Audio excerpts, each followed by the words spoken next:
Here. Okay. Good morning. Thank you for showing up. Basically, as you all know, we have sent you out an email with 2 photos in it. We would like you to put both those photos in those when you talk about this case. We want the original photo that was put out earlier, and we also want the composite photo. So please, when you're putting out your information, we would like all that on there, please. Introduce a few people that are standing behind me before we get started here. You got Lieutenant Tom McKee from the Indiana State Police Post at Lafayette, Jeff Liggett, or Tony Liggett, sorry, from the Carroll County Sheriff's Department. I'll get this right here in a minute.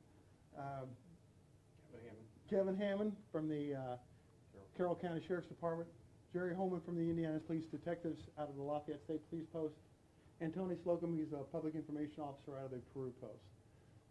We're here to talk a little bit about the release that was put out. So I'm just basically going to open it up to questions. I will tell you now that most of the information that you have in the news release is about all that can be released at this time. So there's not going to be anything else real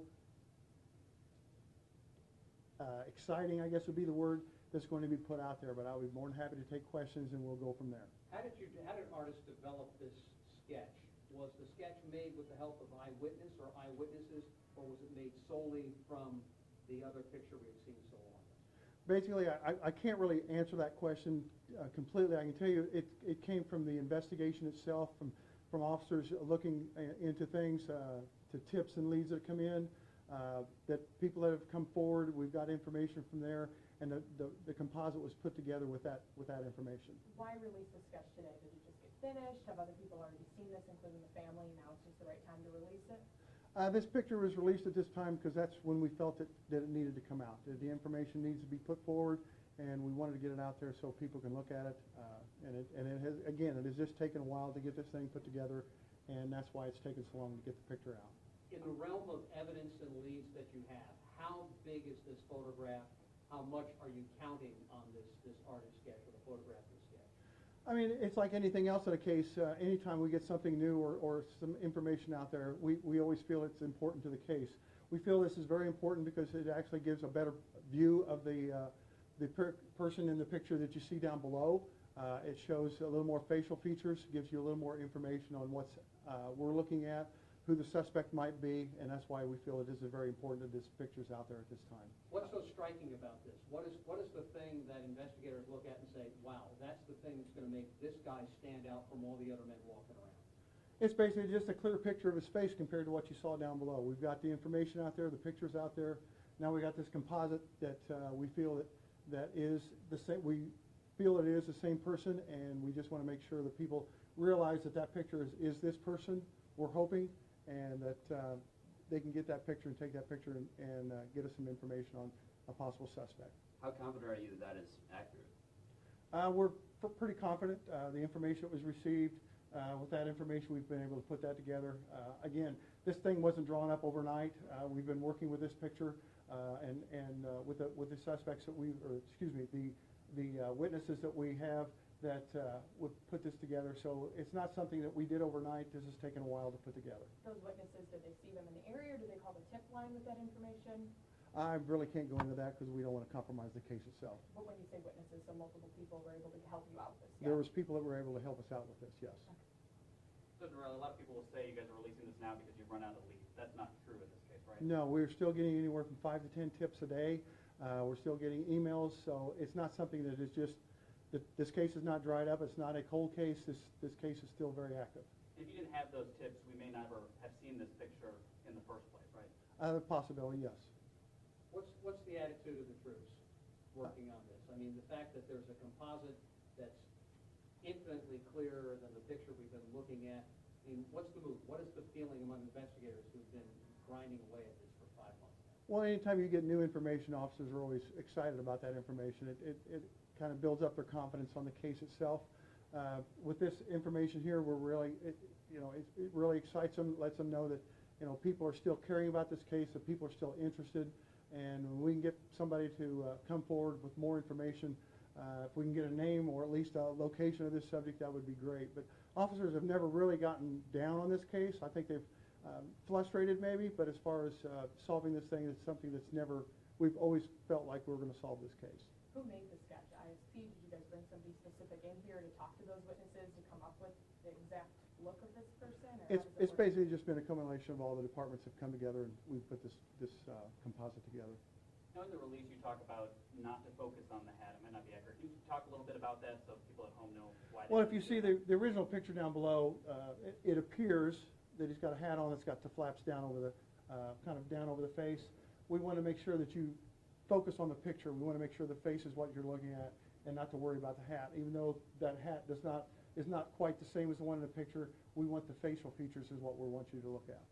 If someone did recognize this person, what should they do? They can call they can call the tip line or they can email us. In the release, you mentioned some of exactly like his hair color and things like that. Can you talk about that information that you put in the release right now?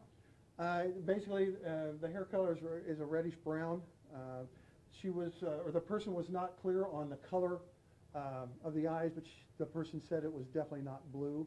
She was the person was very obvious that it was not blue eyes, but they did mention that they were not clear on which color it was. So there are people out there who are sure that they saw this guy walking around that day and they helped you out. Is that Mhm. fair to say? Okay. Pretty much that's what it is, yes. Those people come forward right away, or did it take a little bit of time for those people to come forward? It's been a while. It took a little bit. People are scared. They're afraid to be recognized by the subject. So it just takes a while for these things to happen. Like I said, the picture didn't come overnight. We've been working on this for a while. Do you think this guy's still around the Delphi area? Do you think he's in a different state? That's what I hope this is all about. We've heard many times that somebody knows something and is really driving home the point today to make sure you call, no matter how little it may be, especially if you recognize this person. That's what we want. We want people to call in, give us information. Anybody that can give us an identification on this subject or knows where the subject might be, that would be great. We would appreciate any information we can get. You still have that voice, now you have an even closer picture, and you have this other, so 3 really pieces of solid evidence that you have that people can work with, so it's got to be big development today for the community and for the That is family. correct. We're really excited about the information that's being put out there.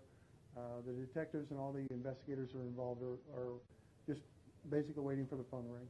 Will any more information or video be released from the cell phone that Libby had that day? I'm not going to comment on that. I don't want to compromise that case. Just to be clear, do you know this man's identity and you're not releasing it, or you don't know this guy's identity? We want to know who he is. Okay. Do you think someone in Carroll County, and I know you said that's the point of today, but do you think somebody around this area knows who he is and will possibly call in? We're hoping somebody knows from wherever. We don't care where it's from. We just want to be able to find somebody that can identify this subject and give us the information on him. Any search warrants that are going to come now that you've released this person's picture, anything else developing after you put his picture out there today? Well, we got to just do the investigation at that point in time and see what happens.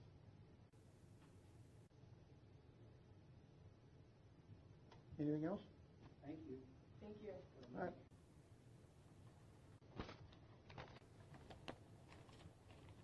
No, thank you very much.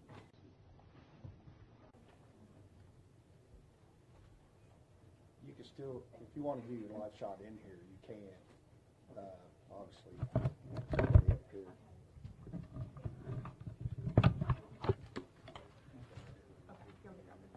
That's all right, Bill. Yeah.